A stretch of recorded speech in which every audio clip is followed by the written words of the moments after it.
Yang pertama bahwa kita mendukung penuh atas revisi Undang-Undang Nomor 34 Tahun 2004 tentang Tentara Nasional Indonesia. Undang-undang ini sebelumnya sudah ada, yaitu Undang-Undang Nomor 34 Tahun 2004. Tetapi kemudian direvisi ada kurang lebih 3 pasal yang kemudian mengatur tentang bagaimana posisi TNI dalam rangka memperkuat lembaga-lembaga formal pemerintah dalam hal ini. Nah, kenapa kita sangat mendukung penuh langkah Kementerian Pertahanan dan DPR Republik Indonesia yang telah mengesahkan Undang-Undang Nomor 34 tahun 2004 tentang Tentara Nasional Republik Indonesia?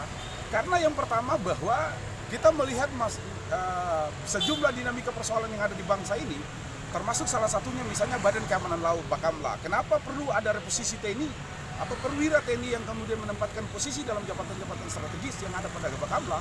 Karena dalam kepentingan perlindungan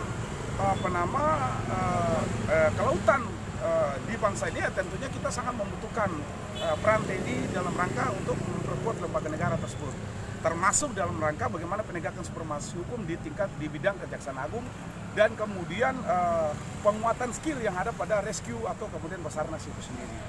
Ini menjadi hal yang sangat penting. Apalagi di Provinsi Maluku Utara, salah satu yang kemudian poin yang kemudian tertera dalam pasal 7 Undang-Undang Nomor 34 itu sendiri adalah bagaimana perlindungan terhadap objek vital nasional. Objek vital nasional dalam hal ini di Provinsi Maluku Utara salah satunya adalah PT Nusa Halmahera Mineras. Olehnya itu ini membutuhkan peran TNI dalam rangka perlindungan aset negara daripada campur tangan berbagai macam kepentingan orang yang kemudian merusak investasi dan kepentingan kesejahteraan masyarakat itu sendiri. Baik, untuk pertanyaan kedua, tanggapan Anda terkait penempatan TNI di Kementerian Lembaga? Penempatan TNI dalam kementerian lembaga itu sendiri, salah satunya tadi misalnya Bakamla, kemudian Basarnas dan Kejaksaan Agung dan pemerintahan itu sendiri, ini menjadi sangat penting. Contohnya misalnya di Kejaksaan Agung, TNI bukan sebagai penyidik pemeriksa di dalam pelaksanaan penegakan supremasi hukum, tetapi TNI dalam leader Kejaksaan Agung Republik Indonesia itu sendiri ini memperkuat penegakan supremasi. Kita bisa lihat sendiri bagaimana Kejaksaan Agung ketika membongkar para mafia kasus yang begitu besar yang merugikan negara dengan ratusan triliun.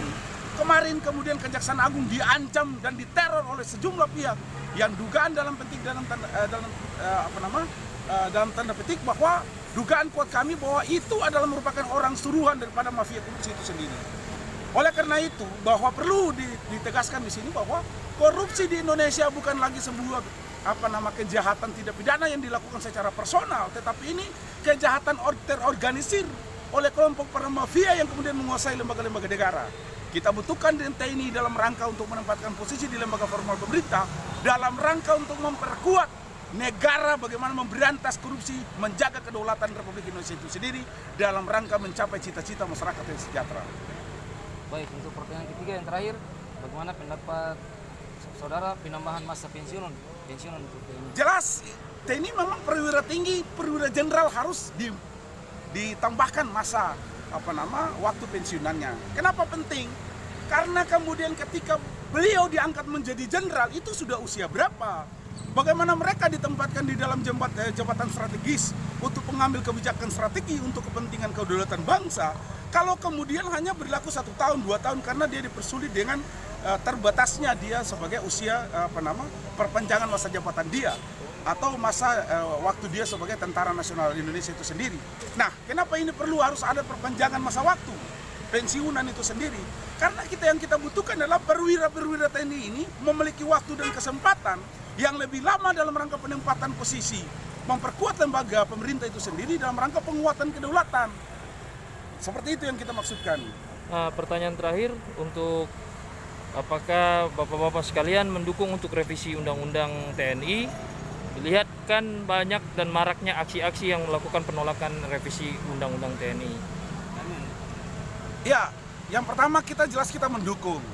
Soal kemudian ada perbedaan pendapat oleh kalangan kawan-kawan mahasiswa dan lain sebagainya. Saya kira bahwa ini juga sebagai bentuk masukan kepada semua stakeholder hari ini. Bahwa kita tidak bisa melihat sepihak. Perlu diketahui bahwa undang-undang atau revisi terhadap Undang-Undang 34 tahun 2004 bukan mengembalikan TNI dalam konteks divisi ABRI. bukan mengembalikan TNI dalam konteks di fungsi ABRI itu sendiri.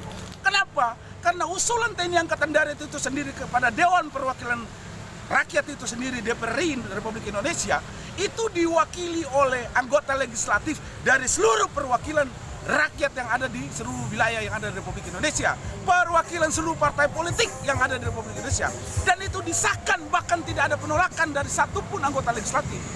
Oleh karena demikian, ini merupakan bentuk penguatan terhadap lembaga negara, bukan mengembalikan seperti yang dituduhkan oleh beberapa kelompok-kelompok yang bagi kami perlu dicermati kembali. Oleh karena itu kami menyatakan bahwa penuh mendukung undang-undang revisi Undang-Undang Nomor 34 Tahun 2004 tentang Tentara Nasional Republik Indonesia. Terima kasih.